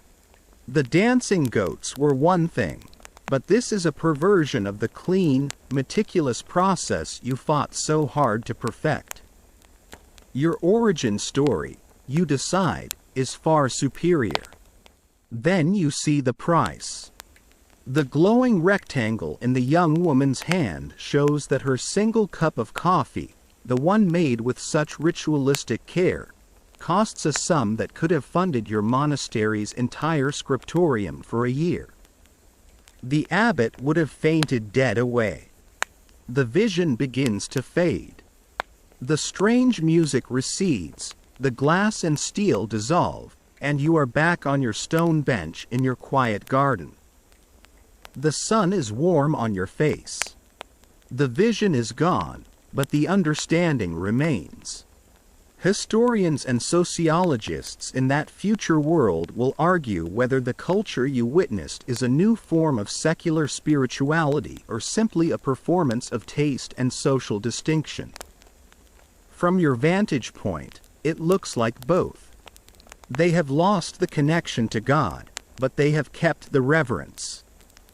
They have traded prayer for connoisseurship, but the object of their devotion is the same. The meticulous snobbery, the obsession with origin and process, the search for perfection in a cup, it all survived.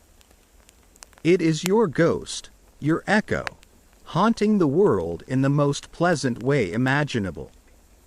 You look down at your own simple clay cup. You take a slow sip. The warmth spreads through your old bones.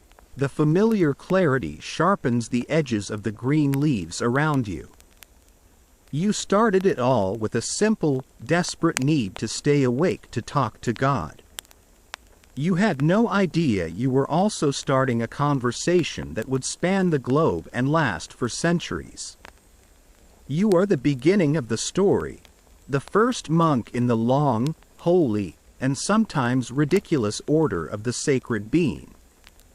And as you close your eyes, a sense of profound and final peace settles over you. The work was good. And so, your journey as a medieval monk, as Europe's first and most dedicated coffee snob, comes to a gentle close. The echoes of your work, of your quiet, cloistered obsession, ripple forward through time, finding their way into the bustling coffeehouses of London and Vienna, and eventually into the bright, airy cafes of the world you, the listener, know today. The meticulous spirit you fostered, born from a desire for spiritual clarity, now fuels the minds of artists, scientists, and dreamers everywhere. The world was forever changed by those first, brave monks who dared to cultivate, to study, and to perfect the strange, dark brew from the East. Their quest for a divine connection accidentally forged a new kind of human connection, one that is reenacted millions of times a day, every time someone, somewhere, pours hot water over ground coffee beans and waits for the simple, wonderful magic to happen. Rest now, knowing that every morning cup has a history that is deeper, richer, and more sacred than you ever imagined.